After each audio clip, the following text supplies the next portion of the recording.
Bonjour et bienvenue sur cette nouvelle vidéo Ekiom, la chaîne spécialisée dans la réussite de ton opération Sleeve Bypass. Aujourd'hui, un gros sujet ultra important et qu'on pose souvent, quoi faire lorsque mon poids stabilise ou même reprend un petit peu après une chirurgie bariatrique? On va prendre le temps de répondre à cette question et surtout reste bien jusqu'à la fin de cette vidéo parce que je vais te donner tous les tips qui vont te permettre de relancer cette perte de poids. Avant de commencer cette vidéo, si tu ne me connais pas encore, je m'appelle Hugo, je suis diététicien et enseignant en activité physique adaptée et j'accompagne au quotidien les femmes à préparer mais surtout réussir leur opération Sleeve Bypass avec un accompagnement 100% individualisé autant sur le plan sportif que diététique. Mais alors, quoi faire lorsque mon poids stabilise après mon opération? Oui, je sais, si tu es déjà passé par là, c'est beaucoup d'anxiété, beaucoup de stress, beaucoup de mauvaises expériences qui remontent et donc tu es un petit peu perdu. Sache que déjà, ce qui est important à savoir, c'est que la stabilisation de ton poids après l'opération fait partie du processus de perte de poids. Donc ce qu'il faut comprendre, c'est que pour avoir une perte de poids réussie, ça passe automatiquement par des stabilisations. Alors si tu regardes cette vidéo,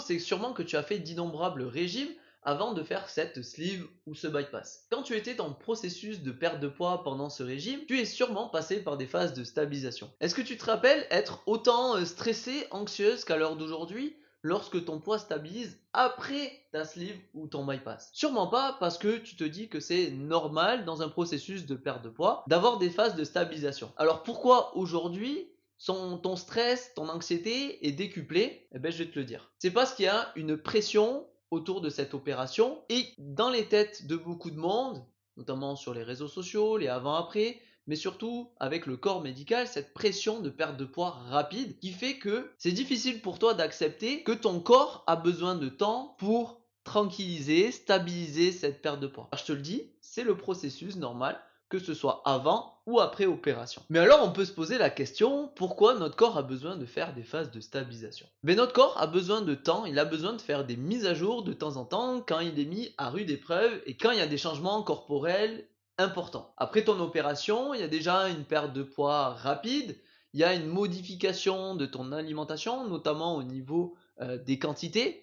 Donc ton corps est mis à rude épreuve et il a besoin de voir, de checker un petit peu ce qui se passe, de faire l'état des lieux pour voir où il en est et pour pouvoir continuer son chemin de perte de poids. On peut faire un parallèle avec l'activité physique par exemple. Si tu commences en musculation ou tu veux faire un 10 km de course, est-ce que tu vas commencer directement par t'entraîner par un 10 km? Non, sûrement pas. Tu vas passer par des étapes progressives qui vont te permettre d'atteindre ton but et il se peut, et je te le conseille d'ailleurs dans ta pratique, que pour préparer ton 10 km, tu restes pendant plusieurs semaines à faire 5 km, 6 km, 7 km. Et bien c'est le même processus qui se passe dans ton corps. Au bout d'un moment, quand il y a trop de contraintes, trop de changements, ton corps a besoin de ralentir et de faire une pause. Puis si on reste dans le parallèle de l'activité physique, ta perte de poids après ton opération n'est pas une course. Ce n'est pas non plus une compétition. Parce que déjà tout le monde est différent entre l'âge, le sexe, le poids de départ, les antécédents, les douleurs, l'alimentation, l'activité physique. Et puis je te le dis souvent dans chaque vidéo, plus tu perds du poids rapidement, plus tu as de chances de perdre de la masse musculaire. Il ne faut pas oublier l'enjeu après une opération, une chirurgie, c'est de diminuer la masse grasse et augmenter la masse musculaire. Donc tout ça pour te dire que la stabilisation n'est pas une mauvaise chose en soi. Alors la question que tu te poses sûrement, c'est combien dure une stabilisation, au bout de combien de temps je dois m'inquiéter? Ben sache que je n'ai pas la réponse. Pour tous les paramètres que je viens de te dire et toutes les différences qu'il y a entre les personnes, on ne peut pas avoir la réponse à cette question. Mais je t'invite tout de même à te poser des questions sur tes actions, tes habitudes. Est-ce qu'il n'y a pas des habitudes que j'ai un petit peu délaissées, ralenties? Ça peut être sur l'alimentation, ça peut être sur l'activité physique, ça peut être sur le sommeil, le stress. Plein de facteurs qui peuvent impacter à court, moyen, long terme ta perte, non pas de poids, mais ta perte de gras. Donc ça, c'est super important par contre de se poser les questions. C'est est-ce que j'ai maintenu les bonnes habitudes? Est-ce que je suis régulier dans ma pratique, dans mon alimentation pour continuer à réussir mon opération et ma perte de poids. Parce que je le vois au quotidien avec les femmes qui me contactent et qui sont dans cette période-là de stress, d'anxiété. Hugo, je n'arrive plus à perdre de poids, qu'est-ce qui se passe? En fait, le plus dangereux, c'est pas la phase de stabilisation ou la petite phase de reprise. Le plus dangereux, c'est les comportements que vous mettez en place suite à cette phase-là. Je m'explique. Si vous avez une phase de stabilisation, il va y avoir une sorte de mécanisme d'urgence, de stress, d'anxiété qui va se mettre en place par rapport à vos expériences passées. J'ai été en échec avec ma perte de poids pendant des années, j'ai pas le droit à l'erreur avec cette opération, et donc il y a une boule qui se crée d'anxiété à ce moment-là, et de se dire il faut que je réagisse vite, c'est pas normal. Et donc c'est ces comportements-là, de par cette constatation, qui vont être problématiques et qui vont vous amener vers une stabilisation prolongée ou une reprise de poids. Donc typiquement, qu'est-ce que je retrouve? C'est un contrôle quand même très régulier de la balance, qui fait monter aussi encore plus le stress. Ça va être un contrôle sur l'alimentation, que je supprimerai pas les féculents. Est-ce que je mange pas trop? Est-ce que j'en mets pas trop dans mes assiettes? Est-ce que je supprimerai pas les collations? Et donc il y a une faim qui s'installe derrière, et donc l'envie peut-être un peu plus de grignoter. Ça peut être aussi ah bah, à quoi ça sert que je fasse de l'activité physique? Et donc on a aussi une perte de motivation qui s'installe. Ou alors je tombe dans l'excès, je me blesse, ça peut être aussi le cas. Il y a plein de comportements au final que vous allez remettre en place du fait de cette urgence de perdre du poids. Et généralement, c'est des comportements qu'on a déjà pratiqués.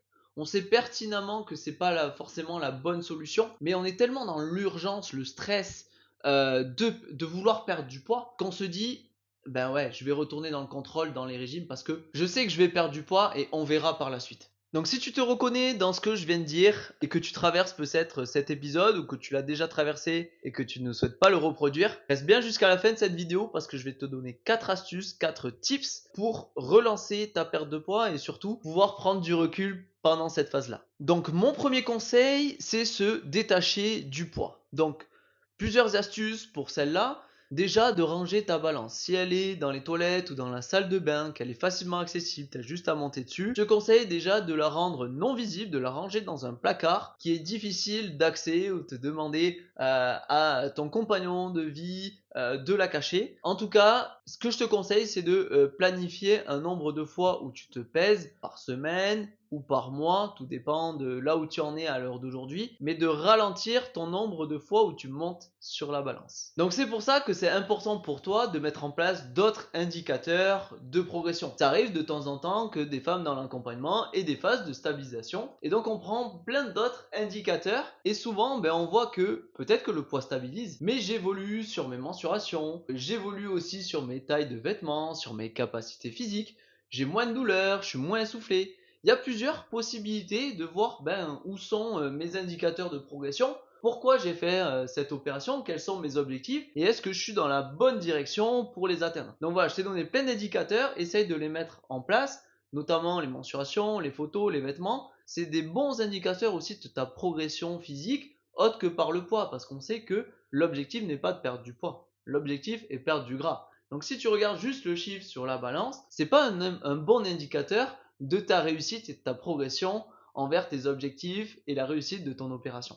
Le deuxième point super important est de ne pas rester seul avec tes questions, tes incertitudes, ton stress. Donc c'est pour ça que je te recommande d'avoir un suivi régulier, notamment sur les premières semaines, premiers mois de ton accompagnement, qui va te permettre de te rassurer, de te remettre peut-être dans le droit chemin et de ne pas retourner vers le contrôle, vers les régimes, vers la frustration alimentaire, et aussi te rapprocher des personnes qui sont passées par le même processus que toi, qui vont pouvoir aussi répondre à tes questions et te rassurer sur ce que tu fais à l'heure d'aujourd'hui. Et c'est pour ça que j'ai mis en place dans mon accompagnement un bilan chaque semaine. Ça me permet de savoir dans quelle direction vous êtes. Est-ce que vous avez maintenu les bonnes habitudes ou au contraire, est-ce que vous êtes dans le doute, dans l'inquiétude, dans la baisse de motivation pour qu'on puisse travailler ensemble pour repartir sur les bons rails dès la semaine suivante. Puis il y a aussi le groupe WhatsApp avec tous les membres que j'accompagne, ce qui permet de créer une communauté bienveillante où il y a du partage, donc des bons moments, des victoires, mais aussi des difficultés.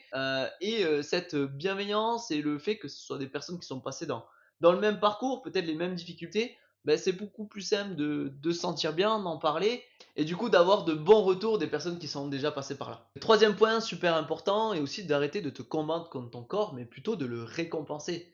de le récompenser avec tes actions, tes habitudes, que ce soit sur l'alimentation, l'activité physique, ça peut être aussi le sommeil, prendre du temps pour toi, pour diminuer le stress, ça peut être plein de choses. Et si on prend l'exemple de l'alimentation, pourquoi elle est là? Pour répondre à un besoin physiologique. Tu es dans le besoin de manger, mais c'est aussi du plaisir. Donc il ne faut pas voir l'alimentation comme une peur ou quelque chose que tu dois t'éloigner, faire attention, être frustré ou même pour te punir.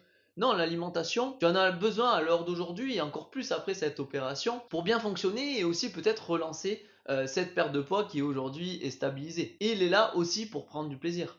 Mais aussi l'activité physique. Tu ne fais pas l'activité physique pour perdre du poids. Non, l'activité physique est nécessaire pour toi pour être en bonne santé et la bonne santé, ça peut être physique mais aussi psychologique. N'oublie pas que le plus important pour toi à l'heure d'aujourd'hui, c'est toi. C'est ton corps. Comment il bouge, comment il réfléchit, est-ce qu'il est en capacité de pouvoir travailler, est-ce qu'il est en capacité de pouvoir éduquer mes enfants, les accompagner sur ces activités. C'est ça, le plus important, c'est toi. Qu'est-ce que tu en fais de ce corps et comment tu le récompenses? Et le quatrième et dernier point que je travaille beaucoup dans mon accompagnement aussi, mais qui prend un peu plus de temps, et qui viennent avec les 3 points que j'ai cités et les nouvelles habitudes, c'est le pouvoir de lâcher prise, mais surtout la confiance en toi. Parce que si tu n'as pas confiance en toi et notamment à la réussite de cette opération, ça va être très très difficile de maintenir les bonnes habitudes sur le long terme. Parce que dès qu'il va y avoir un petit caillou ou alors une stabilisation, tu vas replonger dans le passé, dans les mauvaises expériences, les échecs, et donc du coup tu vas te rappeler que c'était difficile, que tu n'as pas réussi,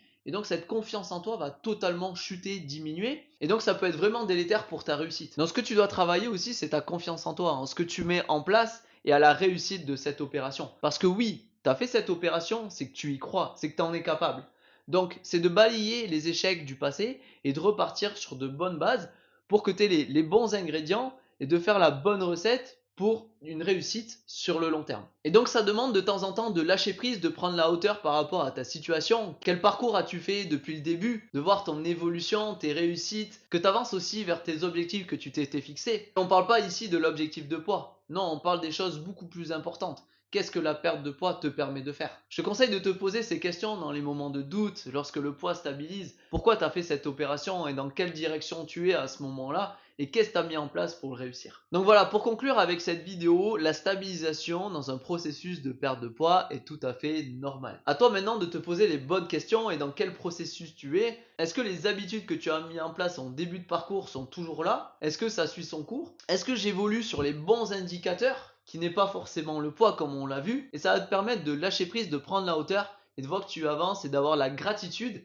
Et donc avec cette gratitude, il y a une confiance en toi et tu auras tout le recul et la force pour continuer ton processus de perte de poids. Donc tu auras le recul et surtout la force pour maintenir tes habitudes parce que oui, ce que tu mets en place maintenant, c'est pour la vie. Et c'est pour ça qu'il ne faut pas aller dans les extrêmes et trouver ton équilibre et pourquoi pas ton équilibre. Parce que oui, dans équilibre, il y a équilibre. Donc si tu as aimé cette vidéo, n'hésite pas à mettre un petit pouce bleu, à t'abonner si ce n'est pas déjà fait. Et je suis curieux, dis-moi en commentaire si tu as déjà eu une phase de stabilisation et en combien de temps.